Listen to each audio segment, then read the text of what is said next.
네, 안녕하세요. 주식은 역시 기리기리세의 기리십니다. 안녕하세요, 기름들. 자, 오늘 지흥시는 요 뉴스 때문에 조금은 안 좋은 흐름을 나타냈는데, 하지만 맨날 오르는 건 없겠죠. 최근 들어 많이 올라서 살짝 쉬어간다고 볼 수 있습니다. 그래서 기름들 큰 걱정할 필요는 아직은 없을 것 같고, 그런데 이 와중에 어떠한 소식이 있는지 또한 엄청난 호재가 나왔다고 하는데 무슨 소식인지 빠르게 보도록 하겠습니다. 같이 공부하시죠. 렛츠 기릿!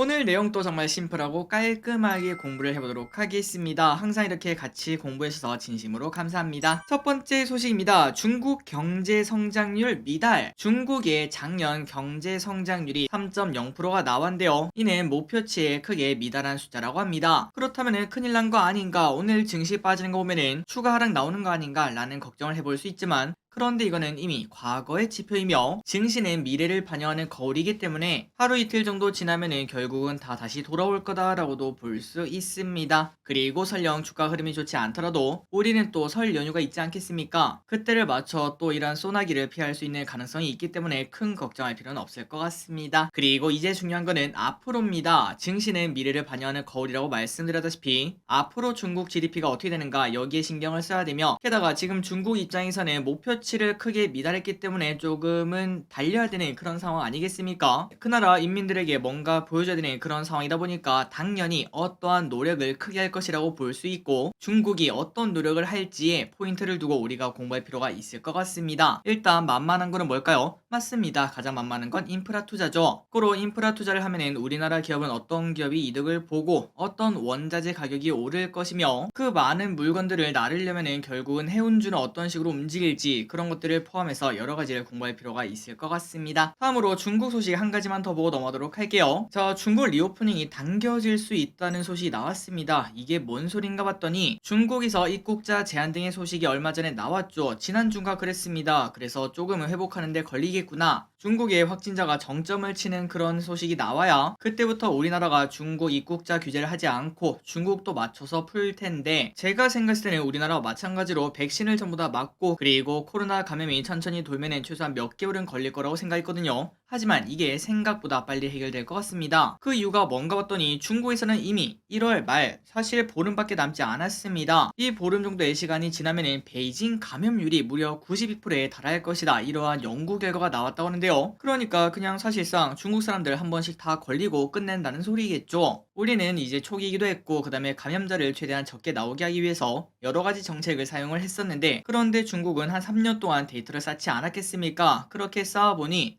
야, 이거 어차피 백신 맞고 뭐 해도 결국은 한 번은 걸리더라, 이러한 결론에 도달한 게 아니겠는가라고 볼 수 있겠네요. 그래서 진짜로 이런 흐름이 나타난다면은 1월 말에 베이징 감염률이 92%에 달한다면은 무려 2200만 명의 도시가 전부 다 걸리는 거와 마찬가지이기 때문에 사실상 그 다음부터는 스피드 모드라고 볼 수 있겠죠. 정점도 빠르게 칠 거고 리오프닝 기대감도 빠르게 올라올 것을 생각을 해볼 수 있습니다. 그래서 그런지 중국 리오프닝 관련주가 지난주 이번주 살짝 주춤거리는 모습을 나타냈지만 다시 또 슬금슬금 올라가는 그런 모습을 나타내고 있죠. 첫 번째 뉴스에서 봤던 그러한 정책 기대감 플러스 리오프닝 기대감도 충분히 계속 봐야 될 것 같습니다.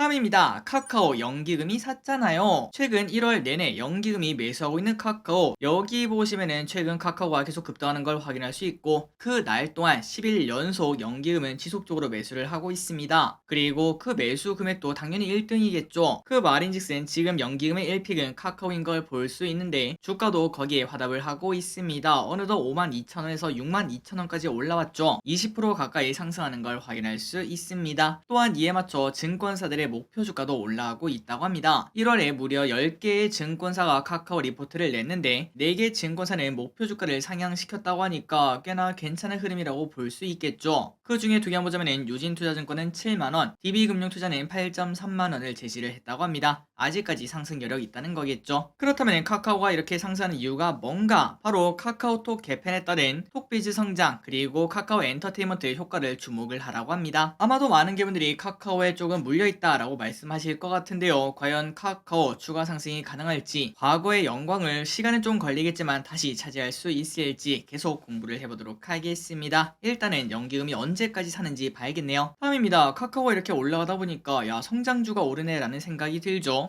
그리고 성장주가 오르면은 요 녀석 비트코인 올라갈 수밖에 없습니다. 왼쪽에 보다시피 양은 냄비 차트를 만들고 있죠. 주가가 쭈루룩 급락하고 난 다음부터는 그냥 오른쪽으로 기어가는 흐름을 나타냈는데, 그런데 최근 며칠간 비트코인 확실하게 급등하는 모습 나타내고 있습니다. 이 또한 최근 며칠간 20% 넘게 급등하는 모습을 나타내고 있는데, 그러다 보니 다시 비트코인 전망이 쏟아져 나오고 있다고 합니다. 대부분은 이렇게 정리를 한다고 하네요. 올해는 일부 회복을 할 것이며, 그리고 내년은 급등할 것이다, 이런 예상이 나온다고 합니다. 그 중에 한 명, 솔직히 저기에서는 뉘신지는 잘 모르겠지만 스카라무치 CEO란 사람이 이렇게 말했습니다. 비트코인은 2년에서 3년 안에 5만 달러에서 최고 10만 달러까지 다시 오를 수 있다, 이렇게 전망을 했다고 하니까 불장을 기대하는 사람들이 조금 기지개를 피고 일어나고 있다라고도 볼 수 있겠죠. 과연 코인장이 다시 올 수 있을지, 지금이라도 우리가 조금 사야 될지 한번 고민을 해보시면 좋을 것 같습니다. 개인적으로 저기는 아마도 사지는 않을 것 같아요. 이거 말고도 지금 솔직히 매력적인 주식이 너무나 많기 때문에 굳이 갈수록 규제도 많아지고 투자 심리가 아직까지 돌아오지 않은 코인을 당장 우리가 건들 필요는 없다라고 볼 수 있겠죠. 하지만 이거는 저기릿의 개인적인 생각이기 때문에 기르분들은 한번 따로 생각을 해보시기 바랍니다. 다음입니다. UAE 잭팟이 터졌다. 주말 사이에 나왔고, 그리고 어제 관련주가 들썩들썩했던 UAE 소식. 이 와중에 오랜만에 수소주에 훈풍이 불어오고 있다고 하는데요. 기르분들이 아시다시피 수소주는 재작년까지는 뜨거운 흐름을 나타내다가, 그런데 작년 말부터 올해까지는 힘을 못 쓰는 흐름을 나타내고 있었습니다. 우리가 생각하기에는 전기차 다음은 수소다 라는 생각을 하고 있는데, 현재 전기차도 조금 흔들리고 있으니까 수소가 힘을 받기는 조금 어려웠다고 볼 수 있겠죠. 하지만 이번 UAE 투자 소식에서 원전, 태양광, 방산, 이러한 굵직굵직한 테마와 함께 수소에도 투자를 하겠다, 이런 소식이 나오니까 한동안 쉬었던 수소 관련주가 조금은 크게 급등하는 모습을 현재 나타내고 있습니다. 개인적으로는 수소 관련주 단기로 볼 섹터가 아니라 이 또한 로봇이랑 비슷하겠죠. 결국 올 미래인데 일단 그 개화 시기까지는 조금 시간이 걸리기 때문에 길고 천천히 장기 투자하면서 조금씩 모아갈 그런 주식이라고 생각하고 있습니다. 다음입니다. 네이버 웹툰 잘 나가요. 네이버 웹툰 김중구 대표가 미국에서 기자 간담회를 했다고 합니다. 여기에서 네이버 웹툰의 경쟁사는 다른 웹툰 회사가 아니라 넷플릭스다, 이렇게 언급을 했다고 한데요.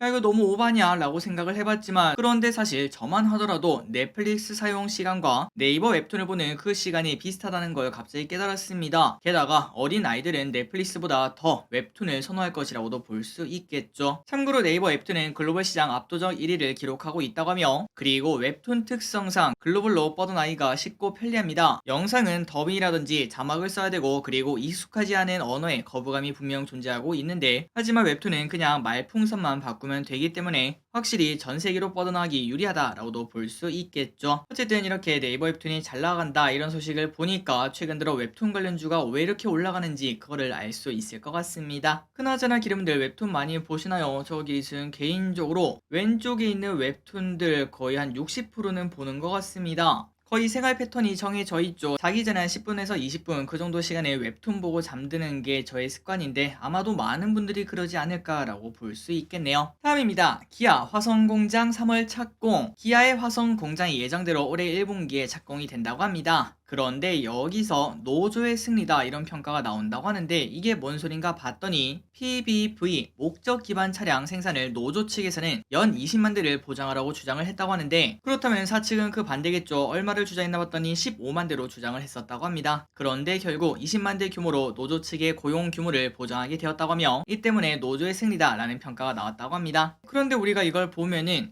뭐 연 20만 대나 15만 대나 상관없는 거 아닌가 라고 볼 수 있지만, 하지만 생산 물량 확대를 통한 고용 보장은 향후 기아의 부담이 분명 될 수 있다고 합니다. 전기차 공정은 우리가 알고 있죠. 내연 기관보다 필요 인력이 확실히 줄어드는 걸 확인할 수 있고, 그렇기 때문에 사람이 그렇게 많이 필요하지 않는데 고용 보장은 조금은 무리한 수일 수 있다라고도 볼 수 있으며, 게다가 경기 침체 걱정이 좀 있지 않겠습니까? 그렇다면 차량이 안 팔릴 수밖에 없지만, 하지만 이런 식으로 연 20만 대를 고정을 시켜버리면은 결국은 차량이 안 팔려도 물량 조절을 할 수 없고 무조건 찍어내기만 해야 되는 그런 상황이 펼쳐질 수 있다고 합니다. 물론 사측에서도 이런 부분을 다 고민을 했겠지만, 어쨌든 이러한 불안 요소는 조금은 생겼다고 하네요.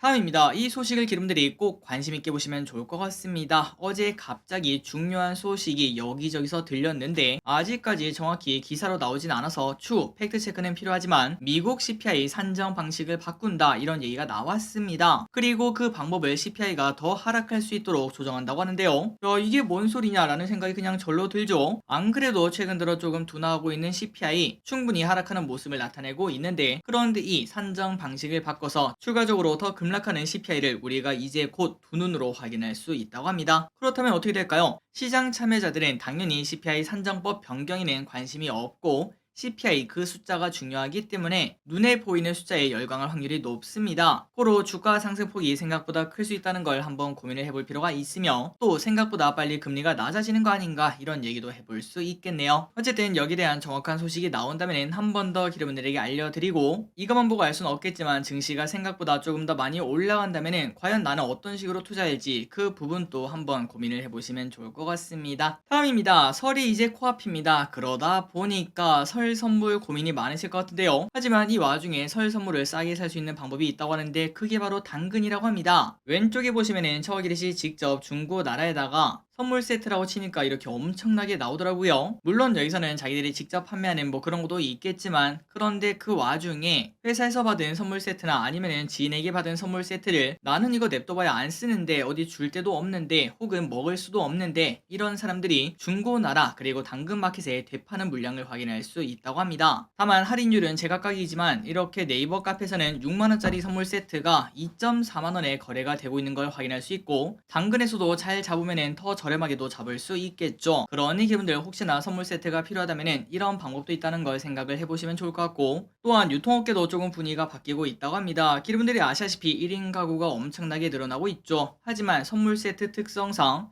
야 이걸 내가 언제 다 먹냐 라는 생각이 나올 정도로 많이 들어있는 걸 확인할 수 있는데 그런 상품도 여전히 판매하고 그리고 플러스 가성비 제품도 같이 출시하는 그런 흐름을 나타내고 있다고 합니다. 1인 가구에 특화된 조금은 미니멀한 그런 상품이라고 볼 수 있겠죠. 자, 저끼리 또 당근마켓 계속 눈팅하고 싸게 나온 거 있으면은 스팸 한번 사봐야 될 것 같습니다. 1년 먹을 스팸을 지금 사는 게 가장 싸기 때문이죠. 다음입니다. 새해 하면은 당연히 세뱃돈이겠죠. 자, 세뱃돈으로 주식을 산다면은 무엇을 사야 될지 한번 보도록 하겠습니다. 일단 아마도 이걸 보시는 기분들은 세뱃돈을 받는 사람이 아니라 주시는 분들이 대부분일 거라고 생각하는데요. 저 길이 또 이제 한 2년 3년 전까지는 그래도 어느 정도 비빌 수 있었는데 이제는 더 이상 받지 못하는 나이가 되었습니다. 그래도 혹시나 우리가 만약 받는다면은 혹은 우리의 자녀가 세뱃돈을 받는다면은 어떤 주식을 사줄까? 여기에 대해서 삼성증권이 설문조사를 했다고 한데요. 결론만 보자면은 세뱃돈을 자녀가 받아서 그 돈으로 주식을 산다면은 많은 부모님들은 테슬라를 당연히 1등으로 뽑았다고 합니다. 그리고 2등은 애플, 엔비디아, 구글 이렇게 4등까지 자녀 대신 주식을 사주고 싶다 이렇게 밝혔다고 하는데요. 그런데 그 반면 아이들의 의견은 달랐다고 합니다. 아이들이 직접 고른 주식은 아마도 접근성이 달라서 이러한 현상이 나타나는 것 같은데 아이들이 가장 좋아하는 게 뭐죠? 맞습니다. 아이폰을 많이 좋아하죠. 최신 폰을 사고 싶은 거 우리 어렸을 때도 그랬습니다. 게다가 아이들이 또 가장 많이 보는 거는 유튜브라고 볼 수 있는데 이 두 개에 대한 그 아이들의 경험이 많다 보니까 어른들은 테슬라를 사야 된다를 1등으로 꼽았지만 그런데 아이들은 테슬라는 3등으로 뒤로 보낸 걸 확인할 수 있고 그 대신에 애플은 1등, 2등은 구글로 확실히 어른이랑 다른 뷰를 가지고 있는 걸 체크할 수 있었습니다. 어쨌든 정리하자면은 어른이 자기 자녀에게 사주고 싶은 거는 테슬라, 애플, 엔비디아, 구글이고 그 반면 애들은 애플, 구글, 테슬라 이 순으로 뽑았다고 합니다. 다음입니다. 영끌족 이자 부담. 어제 혹시 소식 보셨나요? 코픽스가 11개월 만에 하락을 했다는 소식이 나왔습니다. 그래서 이제 영끌족들이 야 이제는 숨 좀 쉴 수 있나 라는 생각을 하셨을 것 같은데요. 하지만 하느니 곧 금리를 추가 인상할 가능성이 분명 있다 보니까 영끌족의 이자 부담은 여전히 지속되는 걸 확인할 수 있습니다. 여러분들이 아시다시피 은행들의 주택담보대출 금리는 대부분 코픽스를 기준금리로 사용을 하는데요. 그래서 은행들도 대출금리 인하 작업에 착수를 했지만 앞으로 금리 인상에 대한 부담은 여전한 상황인 걸 확인할 수 있습니다. 그렇다면 진짜 이자 얼마나 올랐나 봤더니 영끌 당시 4억을 빌려서 200만원 내외를 상환하던 사람이 있었는데 그런데 지금은 그때랑 비교하면 100에서 150이 늘어서 월 300만원 이상을 매달 납입을 하고 있다고 합니다. 솔직히 부부 기준 200만원 내는 것도 좀 힘든 상황인 것 같은데 300만원 되니까 진짜로 곡소리, 말 그대로 곡소리가 나온다고 볼 수 있겠죠. 혹시나 앞으로 기준금리가 더 올라간다면은 영끌족의 비명은 지속적으로 나올 것을 우리가 충분히 생각을 해볼 수 있습니다.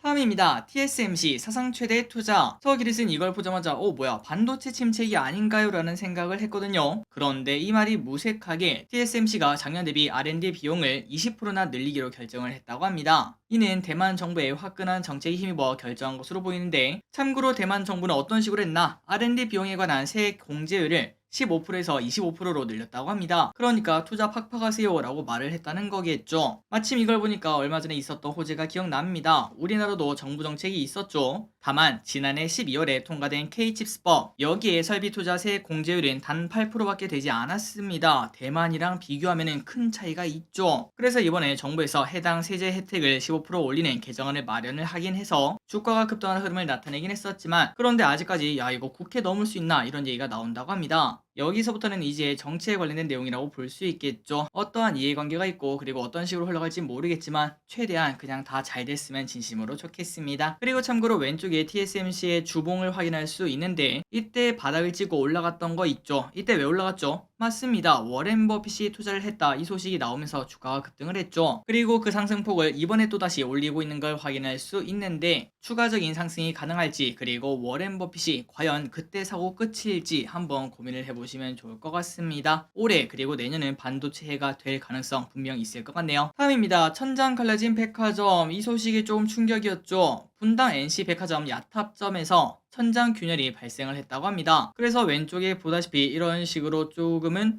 뭔가 얼기설기 대처를 한 것 같죠. 이 상태로 두고 그 다음에 뭐 다른 점검을 하면은 상관이 없는데, 그런데 조금 충격인 거는 이 상태 그대로 운영을 했다고 합니다. 그래서 이제 정말 많은 뉴스가 나오고, 결국은 NC백화점 야탑점은 당분간 영업을 중단하고 정밀 안전 진단을 받기로 했다고 한데요. 그렇다면 도대체 뭐가 문제였나 봤더니, 소방당국 점검 결과 건물 노후화로 천장 석고부대에 균열이 발생한 것으로 건물에는 이상이 없다 이렇게 밝혔다고 합니다. 하지만 신고 접수 시점에 백화점은 별다른 조치 없이 영업을 계속한 바 있으며, 국토부 장관은 이를 두고 이게 바로 안전 불감증이다, 삼풍백화점 기억 안 나나 이렇게 말을 했기 때문에 결국 NC백화점 야탑점은 당분간 영업을 중단하고 정밀 안전 진단을 받는다 이렇게 소식이 나왔습니다. 사실 우리 모두에게 이런 안전 불감증이 있습니다. 그리고 남자들이 가장 많이 하는 유언이 뭔가 봤더니 아이 걱정 마 안 죽어 이 말이라고 하죠. 물론 대부분은 안 죽는다고 볼 수 있지만, 하지만 또 그 와중에 큰 사건 사고가 생길 수 있으니까 안전은 꼭 2번, 3번 확인해도 절대 과하지 않다라는 이야기를 해보고 싶습니다. 다음입니다. 3기 EV. 다음 주 청약을 앞두고 있는 3기 EV는 2차 전지 셀 하우징 끝에 탑재되는 알루미늄 부품, 이름하여 엔드플레이트의 국내 1위 점유율을 기록하고 있는 업체라고 하는데요. 그러니까 2차 전지 관련주구나 라고 할 수 있겠네요. 게다가 이름부터 3기 EV 딱 2차 전지라고 말을 하고 있습니다. 계속 보자면은 이 기업의 엔드플레이트 제품은 LG엔소를 통해 폭스바겐, 아우디, 포르쉐, 마세라티, 포드 등 글로벌 완성차 기업에 열심히 공급을 하고 있으며, 이번 공모 자금은 미국 공장 건설 위에 사용할 예정이라고 합니다. 17일부터 18일, 오늘부터 내일이죠. 내일까지 기관수 예측을 진행하고 1월 25일 다음 주입니다. 1월 25부터 26일까지 청약을 진행한다고 하니까 주말, 그러니까 설 연휴죠. 이 사이에 열심히 공부해서 기대분들이랑 같이 또 청약을 할지 말지 공부를 해보도록 하겠습니다.